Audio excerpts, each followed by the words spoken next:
Agora é hora do nosso papo de redação. É aquele momento em que a gente recebe os colegas aqui na CBN, com muito prazer, com muita honra. Hoje, o nosso convidado, Laureano Secundo. Laureano, obrigado pela gentileza de vir falar com a gente, de atender o convite e de estar aqui conosco hoje para falar sobre jornalismo. Bom dia. Bom dia, Otávio. Bom dia a todo Lucas, colega, conhecemos algumas redações. Uhum. E ao pessoal todo, aos ouvintes, aí estamos aqui, é um prazer estar aqui, pronto para. Piadista de plantão, esse é o grande bordão do Laureano, pelo menos nas redes sociais. Piadista de plantão disse tal, e você entra ali nos seus bate-papos. São 41 anos de profissão, Laureano, são 41 anos percorrendo redações. Você já passou por quais veículos pra gente poder te conhecer um pouco mais? Olha, é meio difícil enumerar, mas eu comecei pelo Correio do Estado. Agora, dia 5 de agosto, foi a primeira vez que eu pisei numa redação e nunca mais saí, né? Tinha 16 anos. Trabalho infantil, né? Mas não era que isso era permitido e ninguém morreu, né? Ninguém morreu, não. Mas hoje é preciso respeitar as leis. Fui lá pedir emprego pro Antônio João e ele, além de me dar um emprego, perdia boa parte do tempo dele depois que fechava o jornal, ensinando a gente eu e tantos outros, como Fausto Brites, o Arão Ávila, que hoje em dia acho que nem tá mais na profissão, Valdenir Rezende. Havia toda uma turma ali e a gente foi aprendendo. Ele, ao final do dia, pegava os textos da gente e lia, corrigia, ensinava, tal, perdia o tempo dele. E foi assim, lá no Correio do Estado. Aí depois disso vieram muitos, Jornal da Manhã, Diário da Serra, passando por TV Campo Grande, até agência de propaganda. Eu trabalhei, antiga Arte Traço, que eu não sei nem se ainda existe. Enfim, sempre como jornalista, assessor, enfim, produzindo assessor, conteúdo. Depois vieram as campanhas políticas. Praticamente desde 85 eu participo de campanha política, na época que se elegeu o prefeito de Campo Grande, Rubens César da Fonseca, campanha do Pedro Ocean, e por aí vai. Legal, né, Otávio? Porque essa oportunidade que nós temos aqui de falar sobre jornalismo e falar sobre outros assuntos a partir do jornalismo mostra que existe uma geração muito importante de jornalistas aqui do estado que passaram por veículos, sempre pelos mesmos veículos, né? Os Diários Associados, o Diário da Serra aqui, Correio do Estado, sempre foram pontos de formação de jornalistas que hoje são referência aqui no estado. Você é uma dessas referências, Laureano. A gente que faz jornalismo, eu já estou há alguns quilômetros andando também, não muito, mas assim, você é uma referência importante porque o jornalismo, aquele jornalismo que se aprende na faculdade, ele precisa estar aliado a uma experiência de redação, de rotina, por onde caminhar, por onde não caminhar. E a nova geração, a gente tem acompanhado aqui na CBN, os jovens querem ser jornalistas, eles precisam ter uma ferramenta de olhar, de admirar. Você se sente um pouco professor também? A gente sente como eu aprendi. Eu acabei de citar o nome do Antônio João, né? Mas havia outros, por exemplo, o Júlio Silva, que era o seu Júlio, na época que eu entrei, ele já tinha uns 70 anos. Ele era um termo que eu acho que o jornalismo de hoje não usa mais, né? Ele era o copy desk. É verdade. O copy desk. Então a gente escrevia, o material passava para ele. No começo a gente era todo empolgado, né? Escrevia uma lauda, ele vai e fazia 15 linhas. Daquilo que a gente levantava tudo, a matéria, escrevia 70 linhas, ele fazia 15. Então, quer dizer, a gente ia aprendendo. Então, todo mundo a gente tem referências. Eu tive, por exemplo, além dele, tinha o Silvio Andrade, que já era um jornalista já com experiência na época que eu entrei. O Suburban. Suburban vai vir aqui, é nosso convidado, também está na agenda, logo vai estar aqui. Genial, o Silvio. Silvio é professor. Silvio é uma das minhas referências. Silvio Andrade, para mim, como jornalista, o Silvio tem uma ferramenta, uma estratégia de confecção de texto que me agrada demais e me deixa admirado. Ele é artista, ele não é jornalista, ele é artista das palavras. Ele é fantástico. E ele, assim, ele teve a mesma formação, mesmo tipo de trajetória que eu tive. Ele chegou no jornal, pouca gente sabe disso. Menino. Guri. E ele era chargista. Silvio Andrade, o chargista. Na Copa de 70, a charge que foi capa do Diário da Serra foi dele. Olha isso. O Iga tem, né? O Iga é outra referência. Entendeu? Então, aí o Silvio, eu ficava vendo ele escrever e tal, na época ele era editor de esporte do Correio do Estado. Trabalhou na revista Placar também. Na Placar eu ajudava ele, coisa. Quer dizer, o Silvio é meu irmão, é difícil até falar, porque os filhos dele são hoje um filho dele, o Zé, baterista, né? Eu vi praticamente nascer, então quer dizer, vai criando. E a gente vai tendo essas referências assim, né? Desses aí, o Guilherme Filho já era jornalista, era editor acho que de política do Diário da Serra. E assim, depois veio um cara que talvez grande, professor meu já falecido, Samaia, João Antônio Samaia, Luca Maribondo. Então, vamos convidar o Luca para vir aqui também. O Luca é fantástico, entendeu? Então, era assim, eram pessoas assim que a gente ia aprendendo. E a gente ia, quando chegava naquela época não era tão fácil como hoje, né? Informação. Quando chegava algum jornalista de fora para fazer alguma cobertura, que a gente corria para ouvir, para comparar texto, para esse negócio. E era tão difícil acesso à informação, né, Laureano?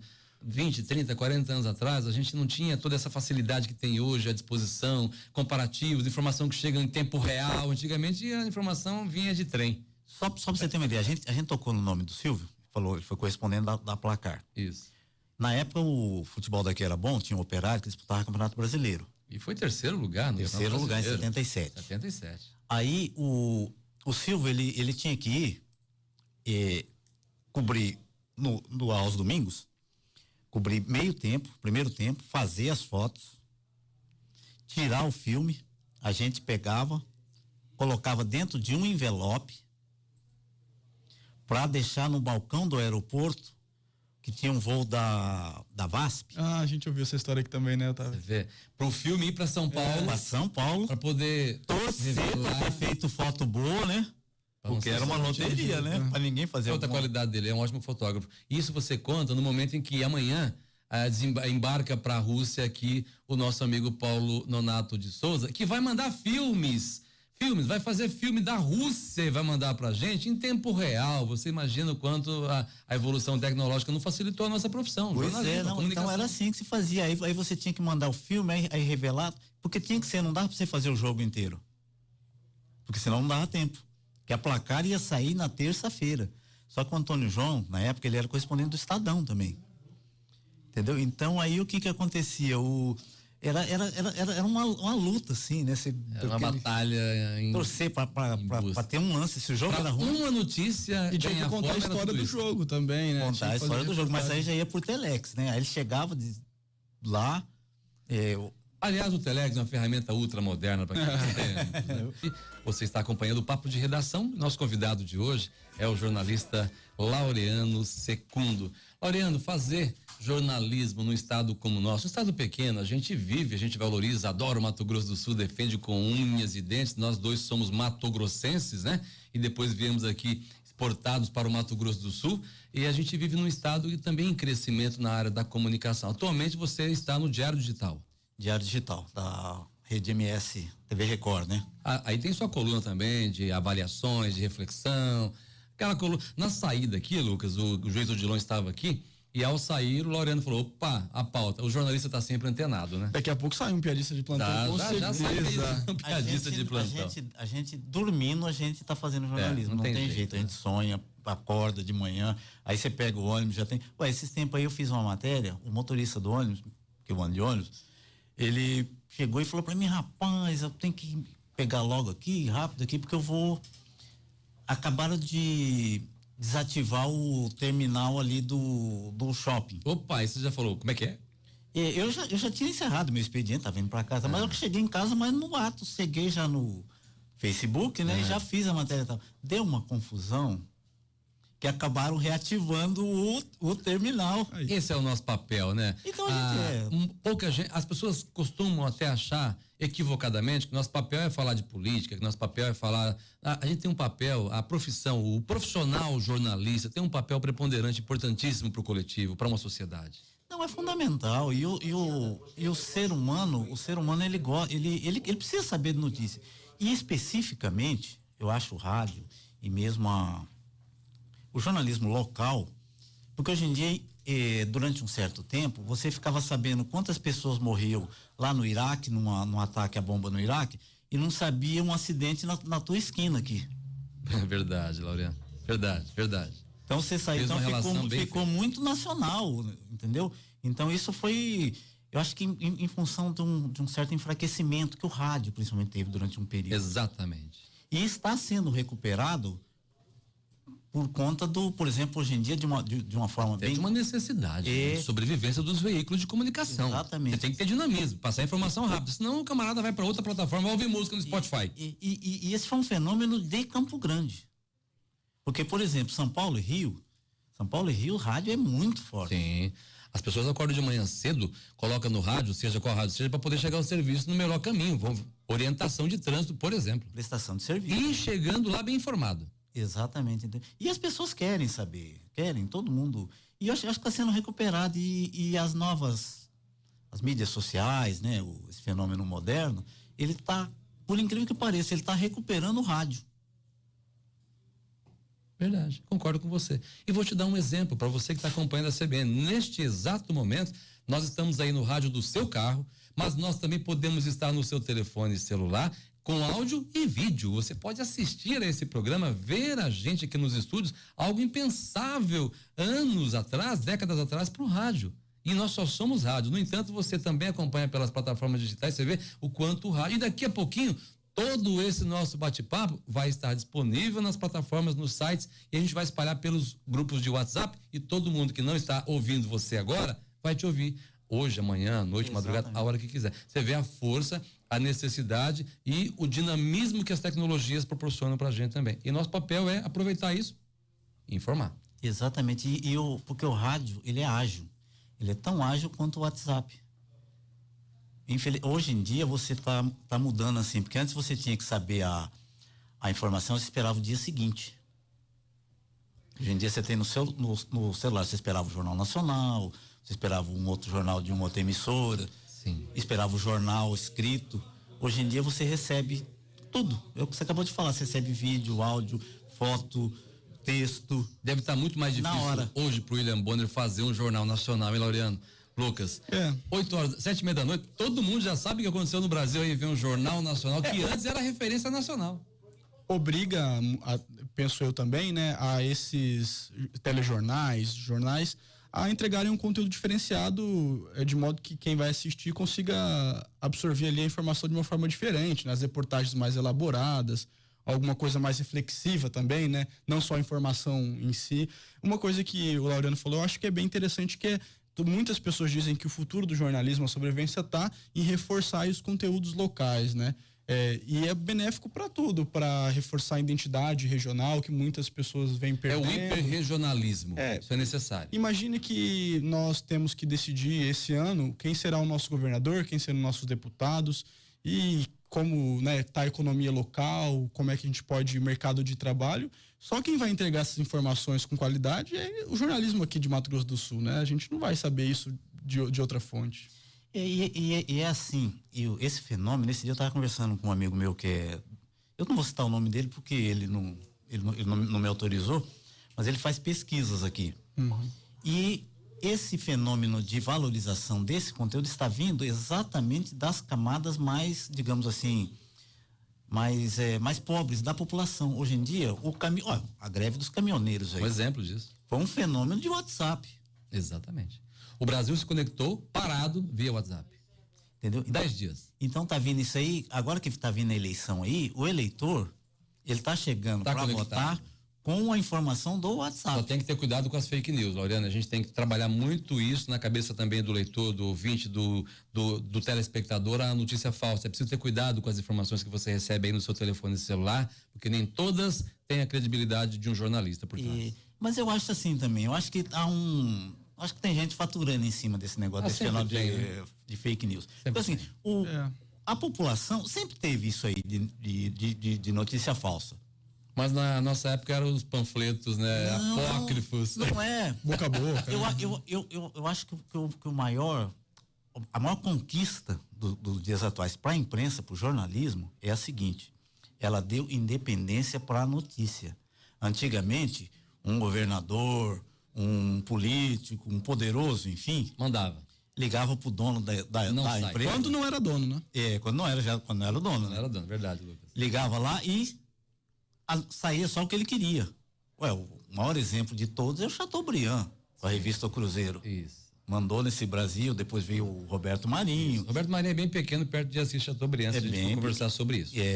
Exatamente. Agora, hoje em dia, ele liga pro dono da empresa, aí vem o caminhoneiro pelo WhatsApp e coloca a notícia e todo mundo fica sabendo. Pois é. Hoje em dia todo mundo é um pouco jornalista, Laureano Segundo. As pessoas podem, de forma muito mais eficiente, criticar um veículo de comunicação por plataformas digitais, diretamente no veículo. E nós temos esse cuidado. Nós podemos receber uma crítica agora, nesse momento, nossa live aqui. As pessoas, quem está assistindo pode ver também. Então, isso também faz com que os veículos de comunicação tenham mais cuidado, né? Exatamente. E os profissionais também. Laureano, 2018, mais uma campanha eleitoral que eu, você e o Lucas e todos os colegas jornalistas estão se preparando para enfrentar. Qual é a tua perspectiva para essa eleição? Vai ser uma eleição de fake news, uma eleição de agressividade, de a ponta daqui, a ponta dali, uma eleição perigosa, ou vai ser uma eleição light? O que você imagina? Eleição nunca é light. É poder. Começa por aí, né? É poder. Então, não a eleição, se a eleição é light, tem alguma coisa errada no sistema de político do país. Alguém conversou muito com alguém. Muita ditadura. Só tem isso. Porque é poder, é interesse, é o jogo do poder. Então, nunca é light. Agora, é por isso que se criam as regras, né? Que é para poder disciplinar, controlar o pessoal todo, né? Que tá querendo o poder. Agora, especificamente nessa aqui, é uma eleição diferente das outras. Mas muito diferente. Porque ela tem alguns aspectos bem novos na política brasileira. Em primeiro lugar, a gente vai ter uma extrema-direita, não é direita não, uma extrema-direita com um candidato forte. Extrema-direita, o candidato forte? Bolsonaro. É extrema-direita, sim. Sei que muita gente vai me xingar depois. Não é só direita, né? É extrema-direita. Inclusive, a grande parte da mídia o qualifica assim. Ele, acho que nem ele sabe direito se é extrema-direita não, mas é. Entendeu? Então, ele é um ultranacionalista, quase. E muito forte. E é forte por quê? Porque tem uma população concordando com as ideias dele. Ele não tá forçando ninguém. Muita gente parece concordando com isso, né? Inclusive aqui no estado, né? Parece que Mato Grosso é um dos estados, os números mostram em que Bolsonaro está mais forte no Brasil. Ele tem entre 36% e 40%. Aqui. Pesquisas aqui. Com o Lula fora, ou seja, ele lidera bem à frente do segundo colocado aqui no estado, então. Não tem, eu acho Você prevê alguma mudança desse cenário de Bolsonaro? O Lula nunca ganhou aqui no estado, né?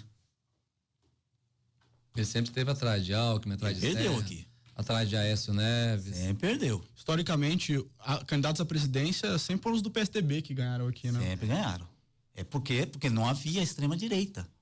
Alckmin, você vê alguma possibilidade de Alckmin crescer, ganhar corpo, engordar, sair de 5, 6, 7, 8% e ameaçar alguém?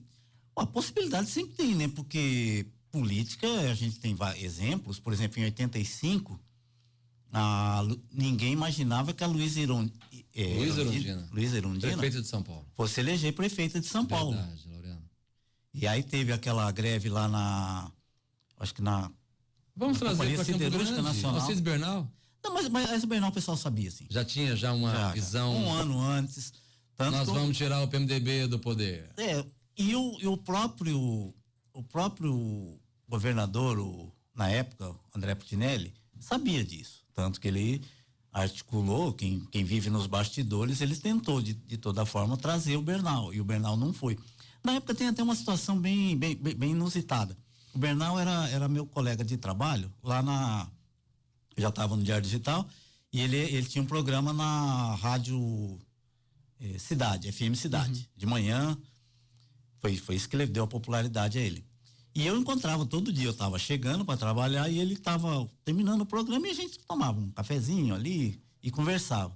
E eu falei uma vez para ele, não sei se ele lembra, eu falei assim, é mais difícil você se tornar candidato do que você ganhar essa eleição. Entendi. Porque para se tornar candidato, você vai ter que cruzar o caminho de muita gente aí, muita interferência e tal. E de fato, foi.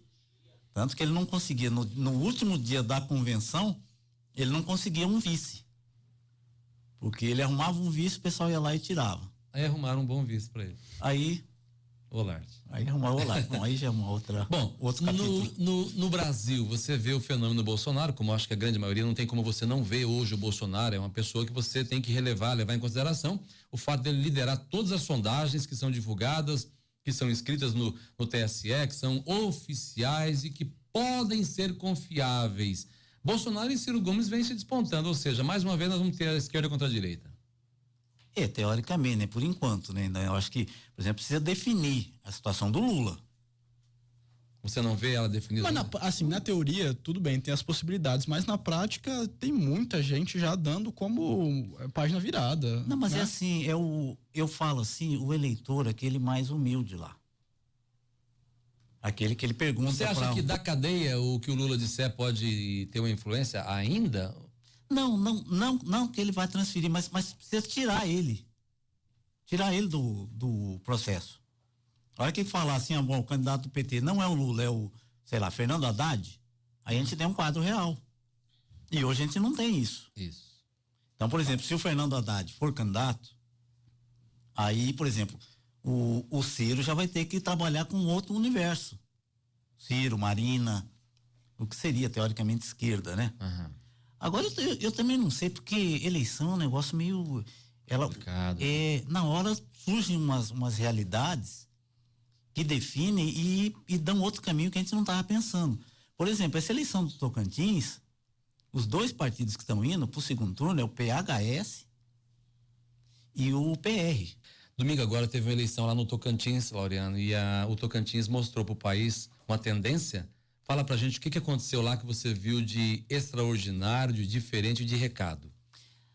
Houve uma confirmação do que já aconteceu em 2016, na eleição para prefeito, nas eleições para prefeito, que é a ausência do eleitor. Lá, agora, na eleição de domingo, foram 30% de abstenções, foi, acho que 17% de votos nulos e acho que 3 ou 4% de votos brancos. Somado, dá em torno de 50%, ou seja, metade do eleitor. Metade dos moradores, dos eleitores do Tocantins, de alguma maneira, não votaram. E só a outra metade é que foi às urnas e essa outra metade, esses 50% decidiu a eleição. Mas então, é um perigo. É um perigo. Lá tem duas questões que incidem diretamente nessa vontade de ir às urnas. Primeiro, é esse desânimo natural que todos têm, e segundo, que é um governo de transição muito curto, né? São 2-3 meses até a eleição, então muitas pessoas resolveram nem votar. Lá tem essa especificidade também. Não estou dizendo que mas não vamos tem imaginar isso. que essa decepção coletiva que hoje a gente vê acontecer no Brasil e no Mato Grosso do Sul também, vamos imaginar que o número de abstenção aumente aqui no estado, que geralmente é de 20%. Vamos imaginar que isso suba um pouco mais, que o número de votos brancos e nulos também seja grande e sobre aí aquele pouquinho lá. Quem é que você acha que beneficiaria aqui no Mato Grosso do Sul? O Juiz Odilon, o Amaduti do PT, o Putinelli ou a Zambuja?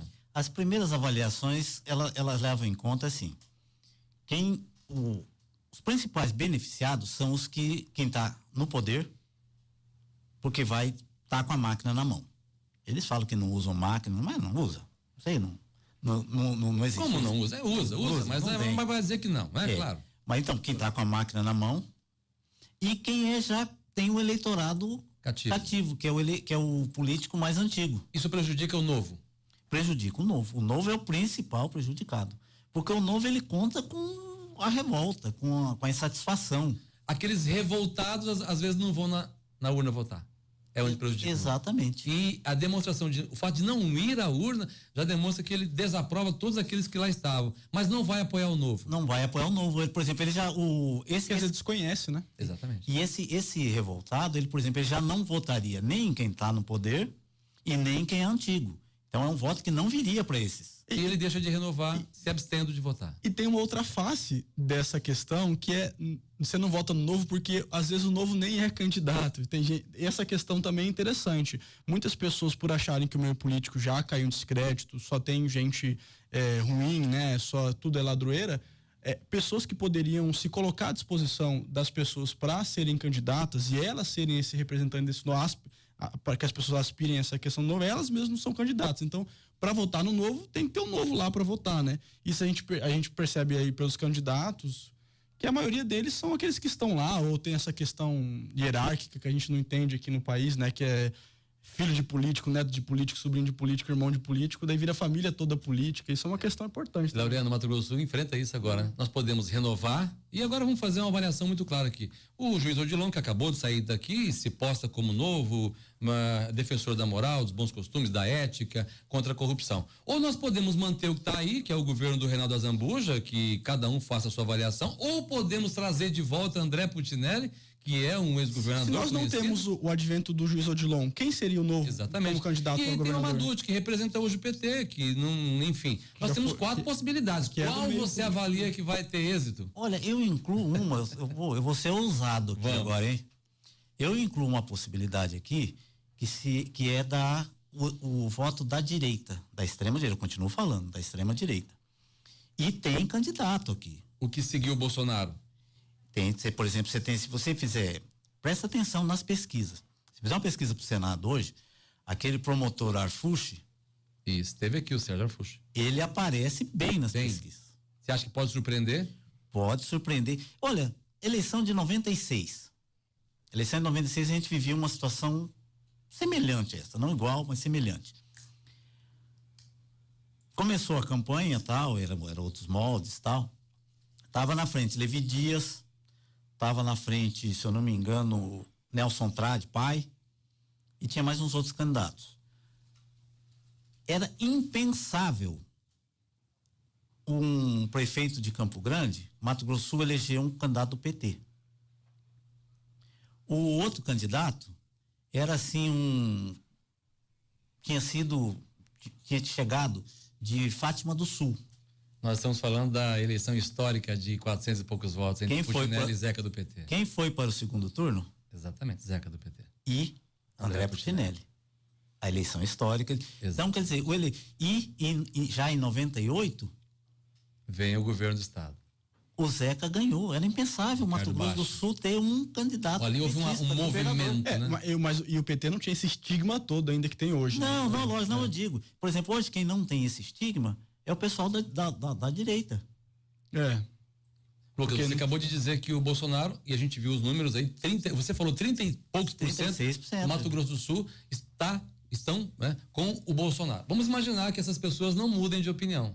Elas decidem uma eleição aqui no estado. Decidem. Para o governo. Ué, por exemplo, a eleição para prefeito aqui, para prefeito, a abstenção já foi grande. E quem é que vai estar com o Bolsonaro aqui? Ué, eu por exemplo, tem a candidata Soraya Tronic, que é candidata ao Senado. Mas eu falo pro governo. Eu não vejo a Zambuja com o Bolsonaro, eu não vejo o André Putinelli com o Bolsonaro e também não vejo o juiz Odilon com o Bolsonaro. Eles não querem. Eu vou te falar uma do piadista aqui. De plantão? Que me fala que é o seguinte, eles rejeitaram o candidato da preferência do Bolsonaro, era o Odilon. Pelo perfil dele. Você mesmo acabou de entrevistá-lo, né? Isso. Tem várias coisas que batem ali. Mas só que eles não vão porque ele tá com o Ciro e o PDT. Ele tá com o Ciro, né? E a gente ouviu dele aqui hoje que também tá com o Álvaro Dias, né? Ou seja, ele conseguiu 2 pré-candidatos à presidência. Eles vão ter, eu não sei se vai ter candidato com força suficiente para se eleger para governo, majoritário, né? Mas que com certeza vai influenciar em eleição de deputado federal e de deputado estadual, à direita. Eles já elegeram um vereador desse movimento. Exatamente, um vereador polêmico. O Vinícius Siqueira? É isso? Ele é desse momento. Apesar de estar no DEM. No DEM, O Vinícius tem tudo no perfil, inclusive. Campo Grande. Laureano, para o jornalismo também abre-se nesse momento, nesse período pré-eleitoral, grandes oportunidades e é nesse momento também que você acaba forjando um bom profissional, né? Muitos são convocados a participar, a acompanhar os pré-candidatos, muitos são convocados a escrever sobre o pré-candidato e acaba descobrindo, é um momento de descoberta profissional para muitos também, né? Aqui no estado, as campanhas elas começaram a ser profissionais em 90. Quando foi na campanha do ex-governador Pedro Pedrocian. Ele trouxe uma equipe do Cláudio Nogueira e eles montaram assim, eu tive a oportunidade de participar da equipe. Montaram uma estratégia de marketing político. Estratégia, fazer, por exemplo, os programas de rádio, assim, ela era bem beabá mesmo, sabe? A gente, por exemplo, a gente passou a fazer programa de rádio por horário eleitoral. Para você ver que interessante, o Pedrocian implanta isso no Mato Grosso do Sul e uma campanha melhor de todas, que foi do Delcir de Amaral, acabou tirando ele da política. Você vê como é que é? já seguindo já. E eu estava na... Uma evolução do que o Pedro Pedrocem implantou, uma evolução daquilo, ou fez perder a disputa para o Senado, para Delcídio do Amaral. Exatamente. Ele foi ele quem trouxe na campanha dele, foi a primeira campanha profissional que tinha rádio com produção, esse negócio todo, um negócio bem feito mesmo, foi a TV, então foi um negócio com estratégia de marketing. Eu lembro que veio um dos que vieram participar da campanha aqui, foi aquele, o Ricardo Noblar. Veio na época. Falando ele em é um dos primeiros blogueiros, né? Noblar. Tem o primeiro blog de política. Um dos maiores do Brasil. Falando em Delcídio, você tem alguma informação? Eu ouvi falar que ele pode, inclusive, sair candidato nessa eleição. Tá sabendo?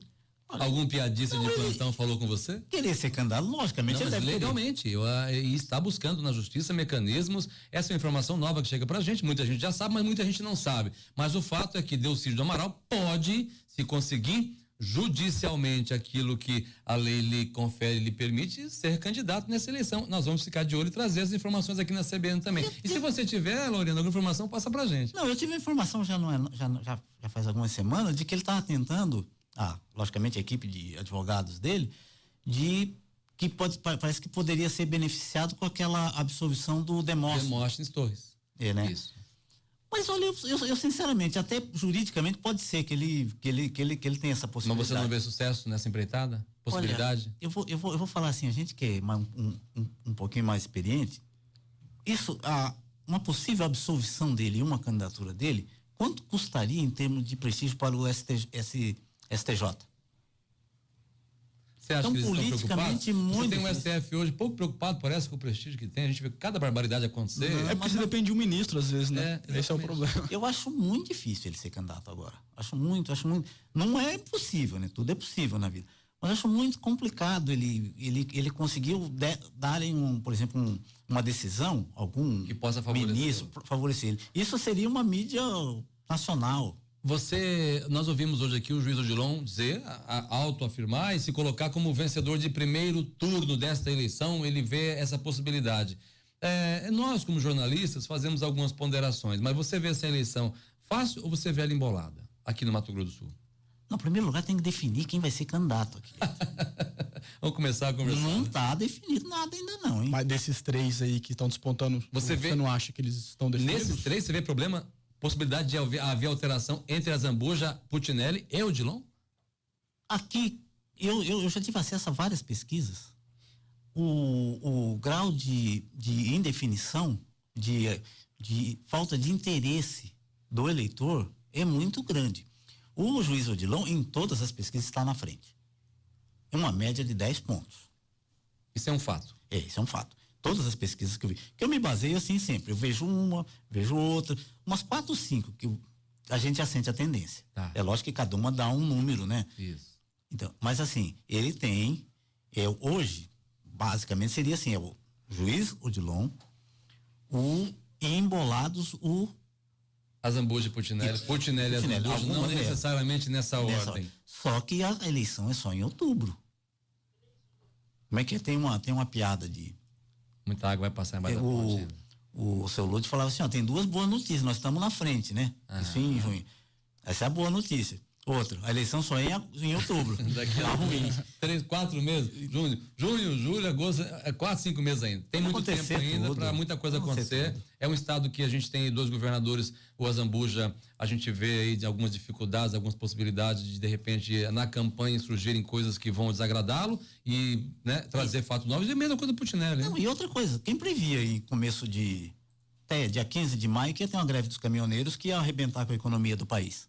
Efeitos da comunicação, dinâmica, efeitos dos tempos modernos, Aureliano.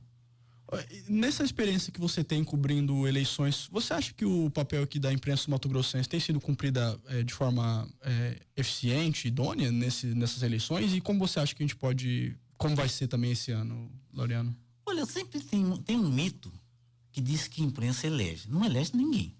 Mas atrapalha? Mais ou menos. Eu sinceramente, eu já vi candidato numa época que não tinha as mídias sociais, com toda a imprensa. Normalmente, imprensa, o administrador, o dono, ele vai com quem está no poder. Isso não é só aqui, não. Isso é em qualquer lugar. Porque é uma empresa. Nós vimos isso aqui em 2012, né? E, no entanto, Mas Não Tem deu certo. vitórias dos outros. afora o fato de atrapalhar ou não, às vezes ela tem que cumprir o papel não com os outros, mas com ela mesma, né? Não, e outra assim, Autofiscalizar-se. Ué. eu acho que a imprensa, ela tem que, a gente tem que ser, porque a verdade, e o eleitor é muito sábio, gente, mesmo quando erra. Muito bom. Laureano, a gente chega ao final desse programa, eu só posso te agradecer, eu e o Lucas Mamed, a Rádio CBN, agradecer a sua gentileza de vir falar com a gente, um papo maravilhoso, muito obrigado. Eu que agradeço a oportunidade e tal, e sempre que precisar, me avisa. Da próxima vez eu vou deixar o celular comigo. Aí eu estarei aqui, com certeza. Obrigado. Conversamos com o nosso colega, jornalista Laureano Secundo, hoje aqui no nosso Papo de Redação.